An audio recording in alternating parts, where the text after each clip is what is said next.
ప్రజలారా, ప్రజాస్వామికవాదులారా, గత నెల రోజులుగా ఆంధ్రప్రదేశ్ పౌర హక్కుల సంఘం తన 20వ రాష్ట్ర మహాసభల్ని తిరుపతి పట్టణంలో నిర్వహించుకోవటానికని చెప్పేసి సన్నాహ కార్యక్రమాలని ప్రారంభించి కరపత్రాలు, ఆహ్వాన సంఘ అధ్యక్షులను ఎన్నుకోవటాలు, కరపత్రాలు, అదేవిధంగా పోస్టర్సు, ఇట్లా బ్యానర్సు అన్నీ కూడా సరి చేసుకొని పోలీసు వారికి ఊరేగింపు కోసం ఒక దరఖాస్తును కూడా చేసి ఇవన్నీ చేసిన తదుపరి నిన్న పౌర హక్కుల సంఘానికి సంబంధించినటువంటి మొన్న రాత్రి ఒక బ్యానర్ని పేస్ట్ చేసేటప్పుడు కట్టేటప్పుడు రోడ్డు పైన అక్కడ ఆర్ఎస్ఎస్కి సంబంధించిన వాళ్ళు, విశ్వ హిందూ బజరంగ్ దళ్కి సంబంధించిన వాళ్ళు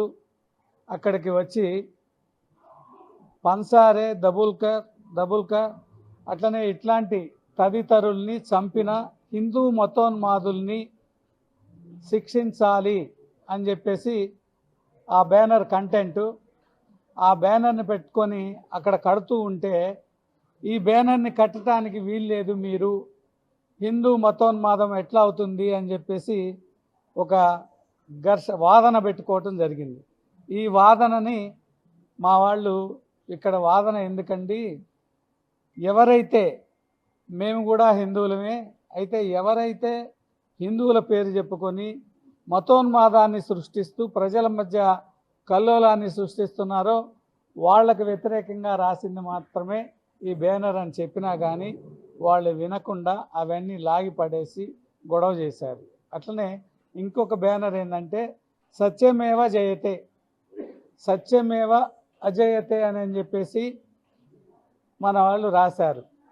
అట్లనే 3 సింహాలు ఉంటే ఆ సింహాలకి ఆవు ముఖం లాంటిది తొడిగి ఆ సింహాలకి ఒక అది కాకి నిక్కరు ఆర్ఎస్ఎస్ వాళ్ళు ఏదైతే ధరిస్తారో అటువంటి దాన్ని తీసుకొని ఇక్కడ హిందూ మతోన్మాదం పేరుతో మూకదాడులు ఈ దేశంలో జరుగుతున్నాయి, దళితుల మీద లేకపోతే ఇంకా ప్రజాస్వామికుల వాదుల మీద జరుగుతున్నాయని చెప్పేసి ఉంటే దాన్ని కూడా చించేయాలని, దాన్ని కూడా తీసేయాలని చెప్పేసి అన్నారు.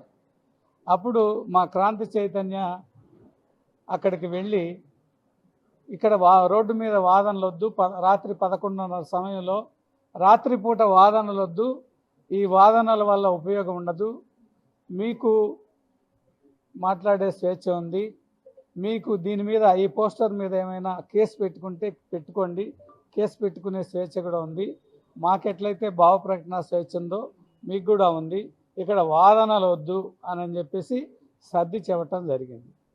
అయితే దాంతో సంతృప్తి పడకుండా వీళ్ళు ఎవరైతే ఉన్నారో పోలీస్ స్టేషన్కి వెళ్ళి ఒక రిపోర్టును రాసిచ్చారు. ఏమని, వాళ్ళకి సంబంధం లేని మాటలు కూడా రాసిచ్చారు. ఇట్లా హిందూ మతాన్ని కించపరుస్తూ ఉన్నారని, లేకపోతే జాతీయ చిహ్నాలుగా ఉన్న వాటిని అగౌరవపరుస్తున్నారని, వీటితో పాటు ఇక్కడ సభ జరపకూడదు, సభ జరిపినా కానీ పోలీస్ కంట్రోల్లోనే జరపాలి అని చెప్పేసి. అంటే ఇక్కడ ఫిర్యాదు కంప్లైంట్ ఎవరంటే పోలీస్ కాదు, ఇక్కడ ఒక ఆర్ఎస్ఎస్, ఇక్కడ ఒక బజరంగ్ దళ్, ఇక్కడ ఒక హిందూ ఉన్మాదం తలకెక్కినటువంటి సంస్థలు ఏవైతే ఉన్నాయో అవి రిపోర్ట్ ఇస్తాయి, ఆదేశిస్తాయి, ఇట్లా మాట్లాడాలి, ఇట్లా మాట్లాడాలి, ఇంతవరకే మాట్లాడాలి, దీనికంటే ఎక్కువ మాట్లాడకూడదు అని చెప్పేసి శాసిస్తాయి. ఎవరిని? రాజ్యాన్ని, రాజ్యంలో భాగమైనటువంటి పోలీసుల్ని. ఈ పోలీసులు వాళ్ళకు అనుగుణంగా ఈరోజు కేసు పెట్టారు. ఎంత దుర్మార్గం! భారత రాజ్యాంగంలో భావ ప్రకటన స్వేచ్ఛ ఉంది. నా మాటల వల్ల ఎవరైనా బాధపడితే వాళ్ళు తిరిగి దాని మీద మాకు మనసు నొప్పించింది అని చెప్పేసి దాని మీద ఏమైనా పోలీస్ స్టేషన్లో రిపోర్ట్ ఇస్తే ఇవ్వచ్చు. కానీ ఎదుటి మనిషి యొక్క సంఘం సమావేశం పెట్టుకోవాలా లేదా, లేకపోతే ఎట్లా పెట్టుకోవాలి అంటే పన్సారేని కానీ, దబోల్కర్ని కానీ, లేకపోతే ఉత్తరప్రదేశ్లో మాంసం తింటున్నాడని చంపినటువంటి ఆయనను కానీ, అఖ్లాక్ని కానీ ఎట్లయితే వాళ్ళ ఆదేశాల ప్రకారం తిండి తినలేదనో, వాళ్ళ ఆదేశాల ప్రకారం వాళ్ళు చెప్పింది తినలేదనో ఎట్లయితే చంపేశారో అట్లనే ఈ దేశాన్ని మొత్తాన్ని కూడా పరిపాలన చేయాలని చెప్పేసి అనధికారికంగా పనిచేస్తూ ఉంది. అందులో భాగంగా పెట్టినటువంటి కేసు క్రాంతి చైతన్య మీద. సెడిషన్ అనేది, దేశద్రోహం అనేది ఎప్పుడో కేసు తీసేశారు. కానీ తీసేసినా కానీ రాజద్రోహం అనే కేసు, ఆ రాజద్రోహం దానిలో దేశద్రోహం అని చెప్పేసి ఒక అంశాన్ని చేర్చి మళ్ళీ ఈ అంశం ప్రకారం 111 సెక్షన్ కింద బిఎన్ఎస్ కింద మా క్రాంతి చైతన్య మీద, అదేవిధంగా ఇంకొక 7 సెక్షన్ల కింద, మరొక 5 చట్టాల కింద క్రిమినల్ కేసును పెట్టి ఈరోజు ఇంకా రిమాండ్కి పంపలేదు, ఇంకా పోలీస్ స్టేషన్లో ఉంచారు. ఇది చాలా దుర్మార్గమైంది. భారతదేశంలో భావప్రకటన స్వేచ్ఛ అనేది ఉంది. ఆ భావప్రకటన స్వేచ్ఛ ప్రకారం ఎవరైనా కానీ తమ భావాలను వ్యక్తీకరించవచ్చు. ఇతరుల భావాలు కానీ నొప్పించబడితే ఆ నొప్పించబడే వాళ్ళు కూడా చట్ట ప్రకారం పోవాలి. కానీ ఇట్లా ఎదుటి వ్యక్తి ప్రవర్తనని మొత్తాన్ని కూడా నియంత్రించి హక్కు లేదు అని చెప్పేసి పౌర హక్కుల సంఘం ఆయనని బేషరతుగా విడుదల చేయాలని చెప్పి కూడా ఆంధ్రప్రదేశ్ పౌర హక్కుల సంఘం డిమాండ్ చేస్తూ ఉంది. అశోక చక్రానికి చక్రం పైన ఉన్నటువంటి 3 సింహాలు ఏదైతే ఉన్నాయో ఆ 3 సింహాలకు సంబంధించి ఇంటర్నెట్లో డౌన్లోడ్ చేసుకొని యాజ్ ఇట్ ఈస్గా మా కార్యకర్తలు పెట్టారు. అది కరెక్ట్ కాదు అని కూడా చెప్పడం జరిగింది. అది కరెక్ట్ కాదు అంటే యాజ్ ఫర్ ద మన భారతదేశ చిహ్నాలు ఏదైతే ఉన్నాయో, జాతీయ జెండా కానీ లేకపోతే 3 సింహాలు కానీ ఇవి ఏదైతే ఉన్నాయో వీటిని అట్లా చేయటం కరెక్ట్ కాదు అని కూడా మేము మాట్లాడటం జరిగింది.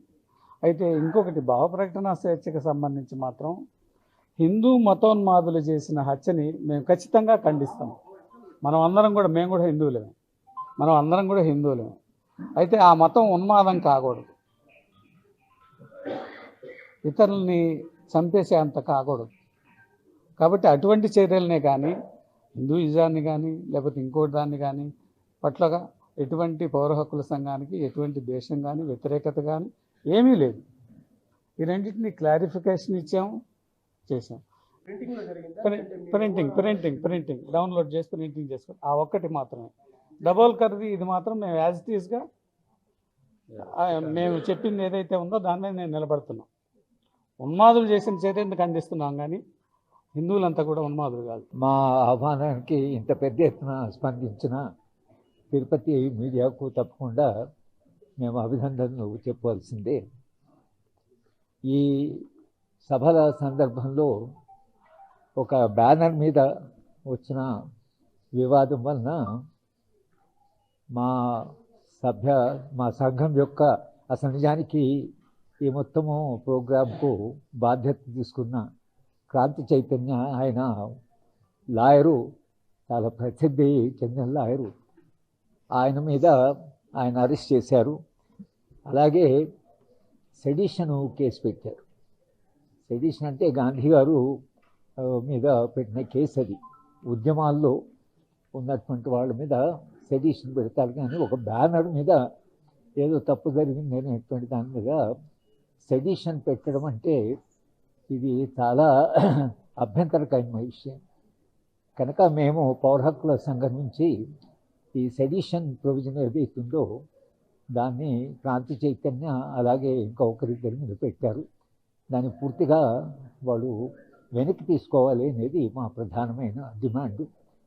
పౌర హక్కుల సంఘము గత 4-5 దశాబ్దాలుగా మేము చేసిన పాత్ర, ప్రజల పోరాటాలతో మా సంఘీభావము. నిజానికి పౌర హక్కుల సంఘాలు ప్రపంచవ్యాప్తంగా రాజ్యము తన బలప్రయోగాన్ని చట్టానికి అతీతంగా, చట్టం పెట్టిన ఆంక్షలు గౌరవించకుండా రాజ్యము బలప్రయోగం చేసినప్పుడు పౌర హక్కుల సంఘాలు పుడతాయి. కనుక పౌర హక్కుల సంఘాల ప్రధానమైన పాత్ర ఏమిటంటే రాజ్యము చట్ట పరిధుల్లో, రాజ్యాంగ పరిధుల్లో వాళ్ళ పరిమితుల్లోనే బలప్రయోగం చేయాలి. కానీ దానికంటే మించి చేసినప్పుడు పౌర హక్కుల సంఘాలు తప్పకుండా వాళ్ళు ప్రజల తరఫున మాట్లాడతారు. సమాజంలో చాలా సమస్యలు ఉన్నప్పుడు ప్రజలు భిన్న రకాలుగా పోరాటాలు చేస్తుంటారు. ప్రజాస్వామ్యం అంటేనే ప్రజలు తమ సమస్యల్ని స్వేచ్ఛగా స్వతంత్రంగా చెప్పుకునేటువంటి ఒక అవకాశం. ప్రజాస్వామ్య వ్యవస్థకి నియంతృత్వానికి ఉండే ప్రధానమైన తేడా ఏమిటి? ప్రజాస్వామ్యంలో ప్రజలు స్వేచ్ఛగా తమ అభిప్రాయాన్ని లేదా తమ సమస్యలు పరిష్కారం కానప్పుడు వాళ్ళు ఉద్యమాలు చేపట్టినప్పుడు ఆ ఉద్యమాలకి అవకాశం ఉండాలి. ప్రజలకు తమ కష్టాలు చెప్పుకునేటువంటి అవకాశం ఉండాలి. ఆ హక్కు కొరకని మేము గత 4-5 దశాబ్దాలుగా పోరాటం చేస్తున్నాము. ఈ పోరాట క్రమంలో దాదాపు 6 మంది మా సహచరులను మేము కోల్పోయాము. వాళ్ళ అమరత్వం స్ఫూర్తితో పౌర హక్కుల సంఘాలు పనిచేస్తున్నాయి. ఇవాళ ఇక్కడ జరుగుతున్న సభ సజావుగా జరిగేట్టుగా చూడాలని ప్రభుత్వానికి మేము చెప్పడం జరిగింది. వాళ్ళు కూడా సజావుగా జరిగేట్టుగా మేము చూస్తామని మాకు ఒక విశ్వాసం ఇచ్చారు. కనుక ఈ సభలు విజయవంతంగా ఇక్కడ మేము మాట్లాడే మాటలు కూడా ఆదివాసీల హక్కుల గురించి, రైతాంగ హక్కుల గురించి, నిజానికి ఈ దేశంలో ఉండేటువంటి మౌలికమైన సమస్యల పట్ల మాట్లాడమని జరుగుతుంటుంది. దీన్ని మీ ద్వారా విశాలమైన తెలుగు సమాజానికి చేర్చాలి అని మీ అందరిని కూడా మేము విజ్ఞప్తి చేస్తున్నది ఏమిటంటే, ఈ సభల్ని మీరు కాస్త విస్తృతంగా దీన్ని ప్రచారం చేసి ఒక ప్రజాభిప్రాయాన్ని, ఒక బలమైన ప్రజాస్వామిక ప్రజాభిప్రాయాన్ని నిర్మించడం అనేది ఇప్పటి అవసరం. లేకపోతే ఈ దేశం ఎటుపోతున్నదో, దేశంలో వచ్చేటువంటి నియంతృత్వ ధోరణులు ఏవైతున్నాయో, అధికారాన్ని విచ్చలవిడిగా ఉపయోగించేటువంటి పద్ధతి ఏదైతుందో, ఇది సమాజ ప్రజాస్వామ్యానికి భయంకరమైనటువంటి భవిష్యత్. అంటే ప్రజాస్వామ్యం ఇప్పుడు ప్రమాదంలో పడ్డది. ప్రజాస్వామ్యాన్ని రక్షించుకోవడం ఎట్లా అనేటువంటి సమస్య ఏదైతుందో ఇవాళ మేము పౌర హక్కుల సంఘంగా మొత్తం సమాజం కూడా ఎదుర్కొంటుంది. కనుక ఈ హక్కుల భావన ఏతుందో అది మీరు విశాల ప్రజానీకందరికీ తీసుకుపోవడం వలన మీడియా యొక్క హక్కు కూడా కాపాడబడుతుంది అని ఈ సందర్భంగా చెప్తూ మీరందరూ వచ్చినందుకు మీ అందరికీ కూడా మేము ధన్యవాదాలు. మేము అందుకనే మేము అధికారులను కలిసాం, అధికారులతో మాట్లాడాము, అధికారుల దృష్టి కూడా తీసుకొచ్చాం. సభలు పెట్టుకునేది హక్కు కదా, సభలు పెట్టుకునేది ప్రజల హక్కు కదా, రాజ్యాంగం ఇచ్చిన హక్కు కదా. కనుక ఏ సభ అయినా దాన్ని సజావుగా జరిగేట్టు చూడడం అనేది రాజ్యం యొక్క బాధ్యత. కనుక ఈ సభను కూడా ఎవరు డిస్టర్బ్, ఎందుకని ఈ మధ్యన ఒక అరాచక శక్తులు, తర్వాత సమాజంలో అసాంఘిక శక్తులు వాళ్ళు ఎక్కడ మీటింగ్ పెట్టినా పోయి వాళ్ళు ఏదో వాళ్ళకే అధికారం ఉన్నట్లు, వాడు ఒకవేళ వాళ్ళకి ఏదైనా అభ్యంతరం ఉంటే అభ్యంతరము చట్ట ప్రకారము రాజ్యానికి చెప్పొచ్చు, కానీ మీటింగులు పెడితే మీటింగులు పెట్టి డిస్టర్బ్ చేయడం అనేది ప్రయత్నంతో అది చాలా ప్రమాదకరం అనేది. Local to global news at your fingertips, మీ చేతిలో ఒక ఆయుధం. Download raw TV app. Media legend Ravi Prakash is back.